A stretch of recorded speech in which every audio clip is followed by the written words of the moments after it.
Hi and welcome. Today we are discussing Emy's new publication. Um, Shall we just dive right in? Go for it. Yep. Should we say which publication we're talking about?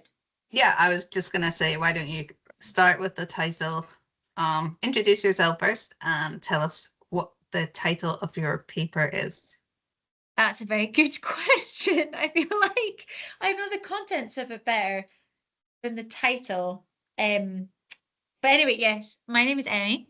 I am a postdoc on EDAC, and we recently had a mixed method systematic review published that looked into the impact of treatment on treatment outcomes and experiences for autistic people with an eating disorder.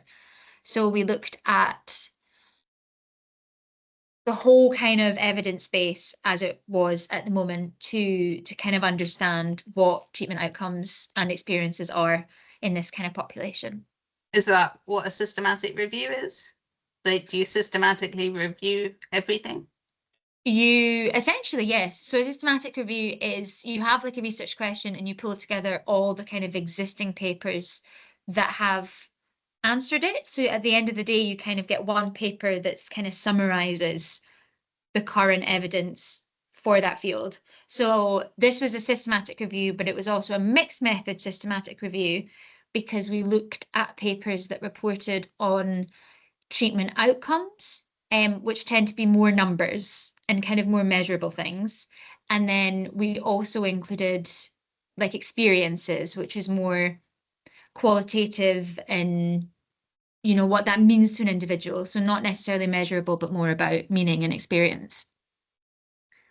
Okay, so how do you narrow down like what papers? Because I've been involved in some systematic reviews before, and Mm-hmm. something I've always wondered is when you start looking at papers that might be relevant for your study, or for your review, there might be loads of papers that could possibly be relevant, and Mm-hmm. then somehow you end up with how many papers were included for your systematic review?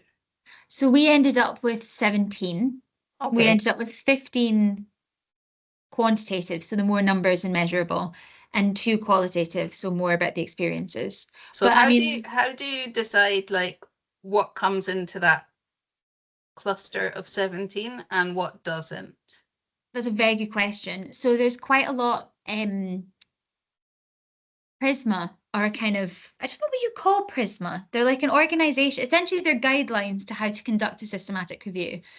And it's very systematic. So it's very like a checklist, it's step-by-step process, it's very thorough. So before you even start a systematic review, you need to register a protocol for your systematic review. And you need very, very clearly defined like what you are looking for, how you're going to look for it, um, and inclusion and exclusion criteria. So this is something that you need to decide on kind of before you do the review. And then what happens is you develop search terms, kind of with key topics, and you get lots of what's called an abstract. So in research papers, there's something usually at the beginning that summarizes a little bit of the rationale, a little bit of the method, a little bit of the results, and a little bit of the implications. And it's kind of like a blurb about the paper before you then read like the paper in its entirety. So you screen the results from your search terms off the basis of their abstracts, and then you pick the ones that you want to read like, or you feel the need to, are either eligible for inclusion or are a maybe, and you might need to look more in depth into like the full paper than what you can glean from the abstract. And then from there, you arrive at your final papers. So I think it's like you can start with like 12,000 possible abstracts and then arrive at 17. I don't think Do mine you was as high as that. I think for this one, because it was very specific on treatment, we got like maybe 2 or 3,000. But I remember for the first review I ever did, I think I had like 12, 13,000 abstracts to screen. do you do that manually? You do that, yeah, you do that manually. So you can, there's a platform called, I never know how to pronounce this. It's either Covidence or Covidence. Oh I'm yeah, gonna I know call it, that one. I'm gonna call it Covidence because it's spelled like COVID ends. Um, and It blew my essentially, mind to discover that that mhm. existed pre-COVID. I know it's been around for years. It's like a very, very helpful tool for one of these things. So you essentially put all the papers from your search term into this software or into this platform, and then you can kind of screen it using that. So you'll have your inclusion and your exclusion criteria in the top, and then you'll have your abstract, and you'll be able to say yes, maybe, or no. And then you'll have to manually go through however many. And then you do the same again for when you get to the full text. Cool. And then, so how can you say a little bit about the search, like the exclusion and inclusion criteria for this? Yes, that's really so we because we wanted to look at eating disorder treatment outcomes and experiences, I think the main exclusion criteria, so the main inclusion criteria was that it looked at autistic people or people with higher autistic traits and an eating disorder, in both kind of clinical and in community settings. We included any kind of research paper. So there's lots of different kinds of research papers. Um, so as I mentioned, we've included the more quantitative and the measurable and the qualitative, but we also included kind of case series, which is kind of like a small version of a control trial. Um, kind of, that's a very bad way of explaining that. But we included, yeah, anything that looked at eating disorder treatment outcomes and experiences. So this kind of meant that there's quite a few papers looking at kind of broader outcomes of having an eating disorder itself for an autistic person. And they weren't included in the review because they weren't directly associated with having received eating disorder treatment, if that makes sense. So it needed to be reported within the paper that the sample had received an eating disorder treatment and these were the outcomes. Yeah, that makes sense. So can you explain a little bit about like why this was needed? Like it seems almost self-explanatory, but um at the same time not. Yes, I know what you mean. I feel like, yeah. So really it's just to provide a single resource that you can start to look towards that understands the impact of eating disorder treatment for autistic people. So I think as a field, we're aware that they are poor and there are disparate studies that you can pull up on every once in a while. But I think it was really important. It was firstly really important to have it all in the one space. And secondly, from a researcher point of view, there's a bit of pushback about using autistic traits as an indicator of autism. So some people kind of question whether we can use that as a reliable indicator within research and instead maybe kind of secondary features of having an eating disorder can mimic what would be reported as autistic traits, if that makes sense. So there was also a need to kind of establish consensus on whether or not studies that use a diagnosed sample, either formal or self-diagnosed, or just used autistic traits, whether they were reporting the same outcomes, or if it was they were reporting different outcomes. Because ultimately, at the end of the day, regardless whether it's an indicator of autism, that individual is still going to need, if they still have poorer treatment outcomes, it's still very important to understand. So that was a kind of secondary aim, if that Yeah. makes sense. There's quite a lot to like think about just in like what you've Yeah. just said there, because like even like the original question is like pretty massive because eating Yeah. disorders cover such a broad range of experiences. Um, and then treatment also Hmm. covers like a really broad range of experiences. So if you're thinking about eating disorders and treatment, like that means so many different things to different people. And Exactly. then Yeah. again, like what you've said about autism versus autistic traits, like I really do kind of understand that there's, and I get asked this a lot about like how to know the difference between the kind of not parallel or kind of mimicking, but like the similarity in somebody who's quite unwell. I think usually with anorexia, where Hmm. they can appear to have what looks like autistic traits, but it's actually secondary to starvation. That resolves with treatment and recovery, as opposed to like having like again what appears to be autistic traits, but then it turns out that they are autistic, and Hmm. after treatment recovery, they are still autistic because what appeared to be autistic traits are autistic traits. Yeah, Surprise. I know. Um, And I think, yeah, I think it's really, yeah. So with the anorexia stuff, it's the more cognitive thinking styles that can be kind of like almost mimicked. But, and yeah, I do understand it from a research perspective. I do think we need to, moving forward now, hopefully as the field grows and our understanding grows, to be using more like diagnosed informal. yeah, From a methodological perspective, I understand that. What I don't agree with is the people that are like, the paper relied on autistic traits, and we don't know that that's a good indicator of autism. So there's not an overlap between autism and eating yeah. disorders. I also think like from a broader perspective as well, like obviously like research is your thing, but I think like from a broader Mhm. perspective, the panic is like, because it does seem to me like a panic that people are going to be wrongly given accommodations or adjustments for autistic traits when they're not actually autistic, and like something terrible will result of that. And I'm just like, my reaction to that is just like, so what? Like, what do you Yeah. think these accommodations and adjustments are that are going to what somehow like damage somebody when they're not actually autistic? Like, I don't know what kind Mhm. of things they think are going to happen if somebody gets some like, I don't I know what think you mean. I don't think it's really been thought through. Like, they seem to think there's some kind of harm to making adjustments that might make somebody's life a little bit easier.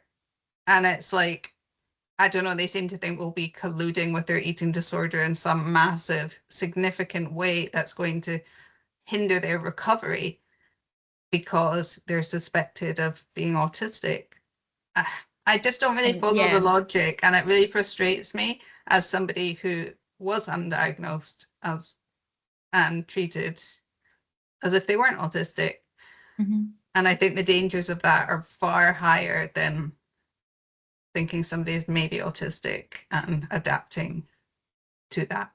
Yeah. And I think that goes quite nicely with what the paper says, which is generally essentially that they have the same treatment outcomes and experiences. So the modifications you can make, regardless of whether it's diagnosis or autistic traits, they have the same needs, they have the same outcomes, and they have the same experiences. So I think, yeah, any treatment modification. I know I do understand there's like in like a clinical perspective, sometimes it does need to be manualized, and if people aren't necessarily sure how to make those adaptations. But I think they're slightly different arguments to the kind of general consensus that like it might cause harm, if that makes sense. But yeah, that's what the paper says. It says essentially we found that the outcomes are the same. So really, you're probably, yeah, making treatment adaptations on the basis of either are going to be helpful and improve the kind of treatment outcomes that currently exist at the moment, which we also found. Yeah, like it seems to be based on a assumption that treatment as it is working quite well. So why Yeah. would you adjust it? And And that's a very nice lead in to what we found, I was because just we about to found, say, like, so what did you actually find in your yeah. So we didn't find that treatment as is necessarily working for the community. We found, although we did find similarities between autistic and non-autistic people, kind of similar improvements. So essentially, we found that there were similar reported improvements in BMI and eating disorder symptoms. Um, I think the interesting thing about the eating disorder symptoms findings, which is, I mean, it's very encouraging that kind of, it's a very encouraging finding that eating disorder symptoms can be improved similarly across groups. I think Sorry, there are generally is that with or without adaptations? without adaptations. So there's kind of like the research reports a similar improvement in eating disorder symptoms, but there are broadly, this is in the context of kind of broadly having quite poor recovery outcomes anyway. This is also followed up by the fact that eating disorder measures are not necessarily sensitive to autistic populations. So they might not be measuring the autistic experience of an eating disorder, and that tends to be the thing that indicates improvement, if that makes sense. So we need to have an awareness of that. And the other kind of similarity was that both autistic and non-autistic people seem to find emotion-focused interventions like to be more to show improvements in their eating disorder, but also for autistic people that they felt this was more relevant to their eating disorder experience and could be more beneficial. We did Sorry, also find, oh, sorry, sorry, more beneficial as opposed to what? as opposed to cognitive, like Okay. very focused. Sorry, I should have said that. Yeah. So they or like kind of group based. It was repeatedly kind of spoken about as being yeah felt to be more relevant to their experience. Um, So what would that look like in terms of like therapies or like specific modalities? Is the cognitive like CBT? like CBT, yes, and then also CRT, I think, which is Yep. cognitive remediation therapy. So there's one paper in the review that looks at CREST, which is Mm. CRT with an emotional component, and that was found to show improvements in both groups. So that kind of additional emotional element was something that made a difference, if that makes Interesting. sense. But again, like the actual outcome measures as used currently were the same for both groups. Yes. So it was looking at like alexithymia, which is kind of the ability to identify your own emotions. So yeah, they were. So that's quite interesting. And then Mhm. what was the like I guess like the representation of different eating disorders that because I know like a lot of the Yeah. research so far is focused on anorexia. Yeah, it very much focused on anorexia. That's a Okay. field-wide issue. Um, so yeah, that was a huge kind of demographic characteristic of the sample. But I should also mention that our key findings were those kind of similar improvements, but we did also find autism specific poorer treatment outcomes. So we did find that autistic people were more likely and more frequently admitted to inpatient, spent a longer time in inpatient services, and generally had like a very negative experience, a very poorer experience than their non-autistic peers of eating disorder services. That was kind of the kind of unique ones to the autism specific group.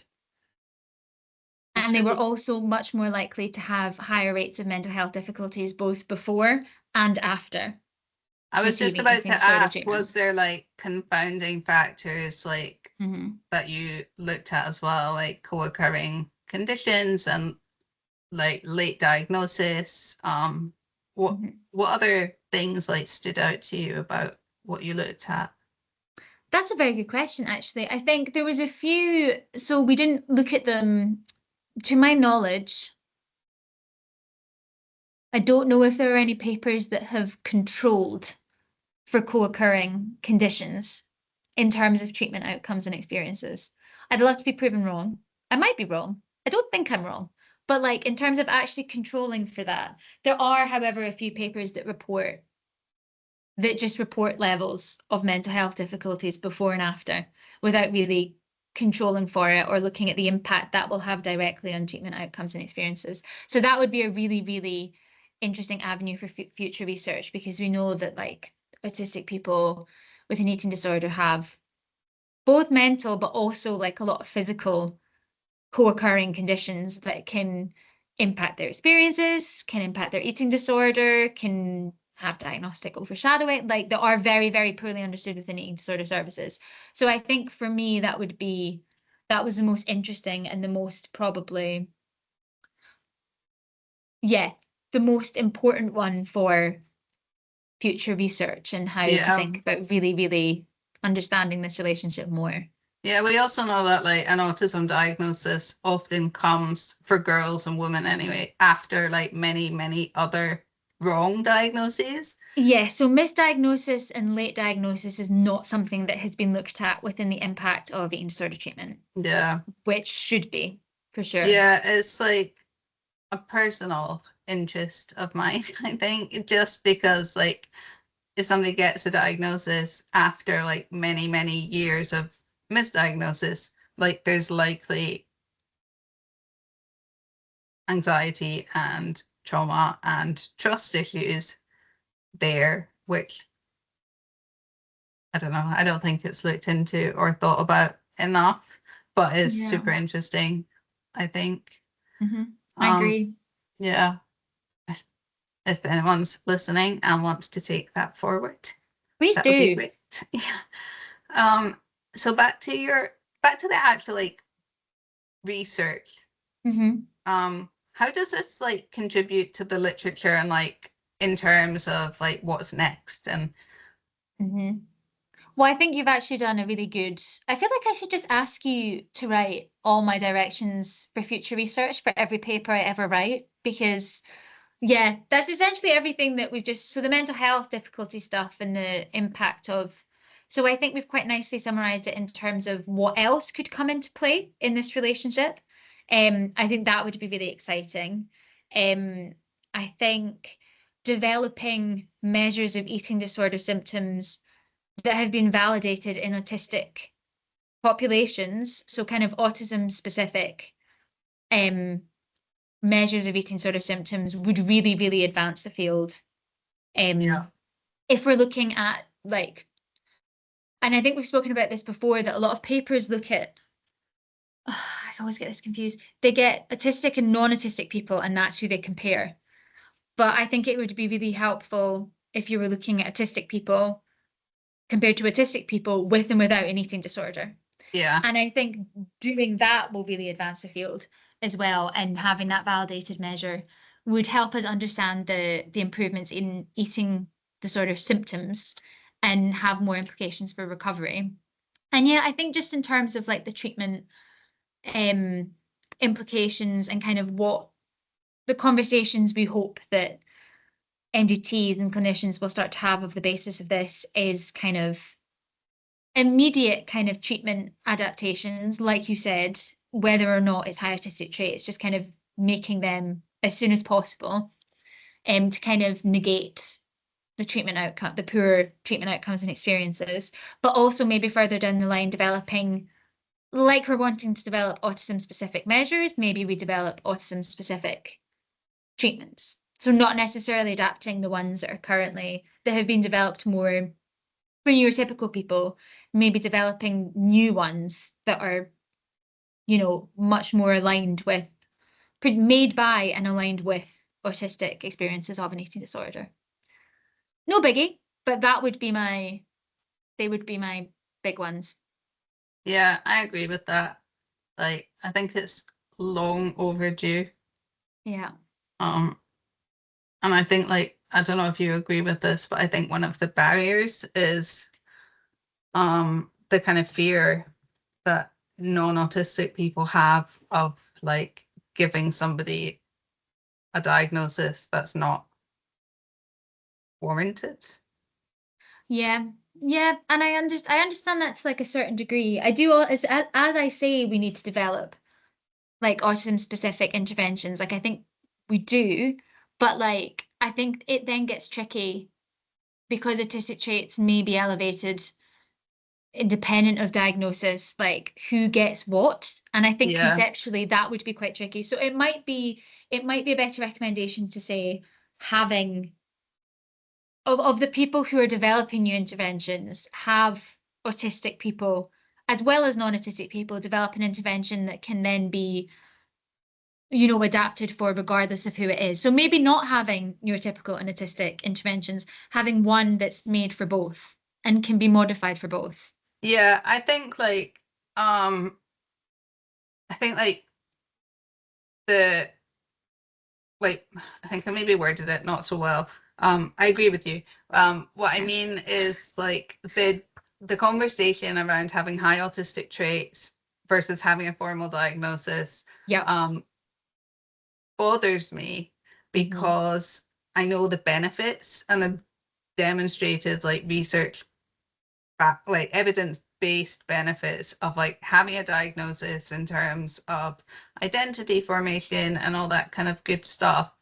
Um, and I think clinicians and researchers are wary of like I think like diluting a diagnosis and just saying somebody's got high autistic traits, therefore they should have these accommodations. And I think like there's so much kind of stigma still Hmm. about and like fear, like what we were saying earlier about like giving somebody accommodations or adjustments because they seem to need them without going through the process of giving Of a them a formal diagnosis. diagnosis. And Yeah. I think like that's a really big barrier because people can benefit from accommodations and adjustments without necessarily getting or needing or wanting a formal diagnosis. Like a Hmm. formal diagnosis I understand is important for research, and I understand is important for individuals, but like it's Hmm. not the be all and end all.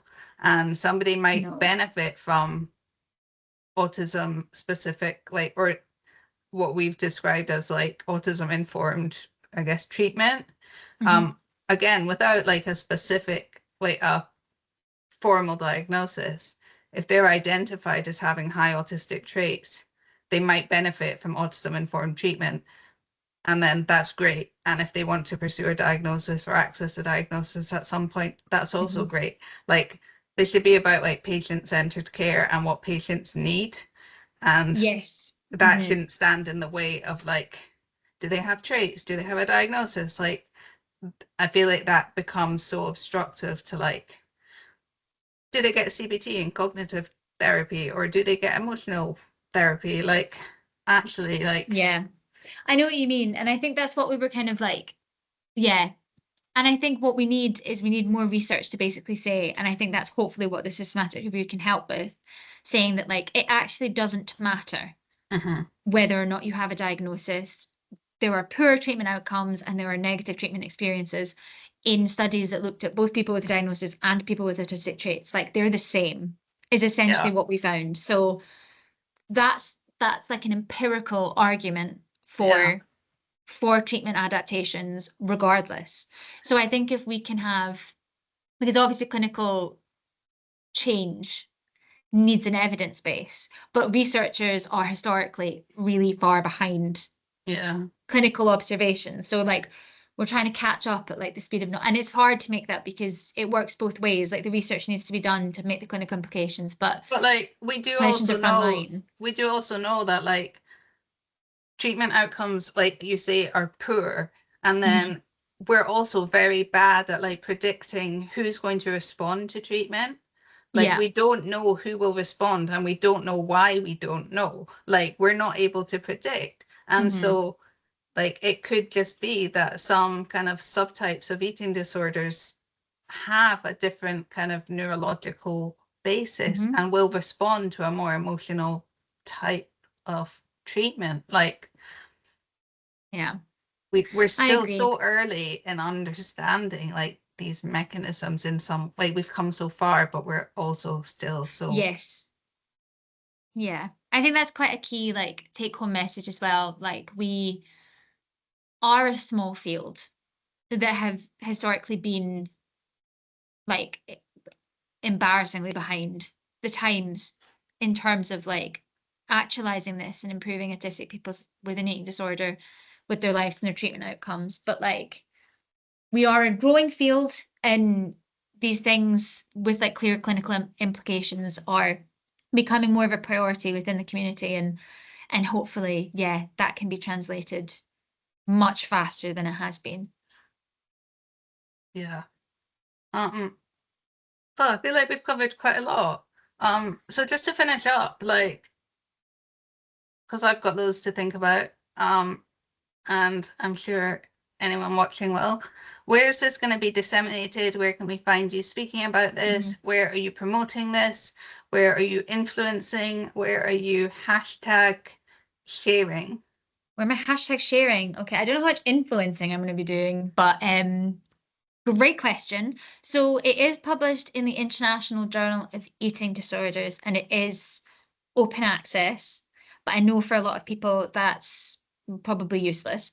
So we will have this summary, and then with the summary on the website, I've made like an infographic of a kind of like key summary of what we did, which we can share here, and has also been shared on my Twitter account and will be shared on my Blue Sky account as we kind of switch over to that. Twitter is now X. Twitter's now X. Sorry, yes, sorry, on X. This is what I mean. I'm not a good influencer. And then I think the plan is me and Fiona are doing, well, Fiona really, but I'm helping out a little bit at the London Eating Disorder Conference. So anyone who's in the academic sphere, and who's attending that, we will be discussing this. And then, yeah, any other form of publicity that we can get that kind of spreads the word beyond the academic community. So more stuff like this would be really cool. And maybe we can have a think about how to share it. So at the moment, yeah, it's open access if you can find it online. We'll post about it on the website and yeah, on my X account. Very exciting. And a final take-home message. Oh, I feel like there's that's too hard. I feel like it's too big a paper. There's too many avenues that it can go down for future research. But I do think that it basically is a bit of a resource that can be drawn on to say that currently what we are doing for autistic people with an eating disorder, how we are looking to help them, is not helping them generally. That is a lovely positive note to end on. But there are lots of things that we can do. But no, let me focus on a positive note, because there was a kind of strength-based, like the emotion-focused stuff. I think that there are things that work. There are a lot of parts of eating disorder treatment that don't work for autistic people, and I think there's probably the majority of them might not be, but there are components that do. And I think another direction for future research will be understanding what does work instead of focusing on what doesn't. And we've touched into it with the emotion focused stuff, but yeah, I think there is room for improvement. Put it, yeah, no, I'm fudging up my key message. I just wanted to end on a positive note. The positive note is that there is lots of room for improvement. Yes. And we will make it. Yeah, we have given lots of points to think about in this. Yes. So thank you for listening. And we are going to stop recording